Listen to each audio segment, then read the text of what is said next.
महाराष्ट्रात MBA आणि वास्तू विशारद या अभ्यासक्रमाच्या प्रवेशाची मुदत CET सेल कडून वाढवण्यात आलेली आहे। 23 ऑक्टोबर 2024 पर्यंत MBA ची प्रवेश प्रक्रिया सुरू राहणार आहे। अखिल भारतीय तंत्र शिक्षण परिषदेने तंत्र शिक्षणाअंतर्गत येणाऱ्या विविध अभ्यासक्रमांच्या प्रवेशासाठी 1 महिन्याची मुदत वाढवली आहे। यामध्ये प्रथम वर्ष आणि द्वितीय वर्ष लॅटरल प्रवेशाची ही मुदतवाढ विद्यार्थ्यांना मिळालेली आहे।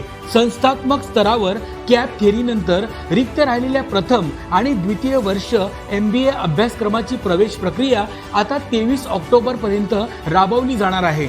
महायुती सरकारमुळे विद्यार्थ्यांना हा मोठा दिलासा मिळालेला आहे।